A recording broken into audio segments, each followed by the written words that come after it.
તો હવે સમાચાર નવસારીથી પાણીપુરી વિક્રેતાઓ પર આરોગ્ય વિભાગે તવાઈ કરી છે। ફૂડ એન્ડ ડ્રગ્સ વિભાગ અને પાલિકાની ટીમની આ સંયુક્ત તપાસ, જેમાં વિજલપુરમાં પાણીપુરીની લારીઓ પર સઘન તપાસ હાથ ધરવામાં આવી છે।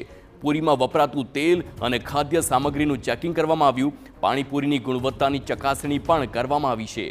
ગુણવત્તામાં ખામી સામે આવશે તો પાણીપુરી વિક્રેતાઓ સામે કાર્યવાહી હાથ ધરવામાં આવશે। સંવાદદાતા નિલેશ ગામિત ફોન લાઈન પર છે। નિલેશ, જે પ્રમાણે પાણીપુરી વિક્રેતાઓને ત્યાં તપાસ હાથ ધરવામાં આવી છે, કોઈ અખાદ્ય જથ્થો ઝડપાયો હોય તેવી કોઈ સમાચાર? હાજી, જે કંઈક હાર્દિક સમગ્ર ઘટનાક્રમની વાત કરીએ તો આજે વિજલપુર વિસ્તાર છે નવસારી શહેરનો ગીચ વસ્તી ધરાવતો વિસ્તાર છે અને ખાસ કરીને એ વિસ્તારમાં જે સમગ્ર દેશમાંથી આવેલા એટલે કે મિની ભારત તરીકે જે વિકાસ પામ્યો છે, પરંતુ જે કંઈક લારીઓની સંખ્યા વધુ પ્રમાણમાં હોવાના કારણે ત્યાં વારંવાર જે કંઈક ફરિયાદો ઉઠી છે કે જે અખાદ્ય પદાર્થોનું વેચાણ થઈ રહ્યું છે, એ પ્રકારની અરજીઓ અને ફરિયાદો મળી હતી, જેના કારણે નવસારી નગરપાલિકા અને ફૂડ એન્ડ ડ્રગ વિભાગ દ્વારા તપાસ હાથ ધરવામાં આવી છે। એમાં ખાસ કરીને જે પાણીપુરી વિક્રેતાઓ છે એમના પર જે તવાઈ શરૂ કરવામાં આવી છે।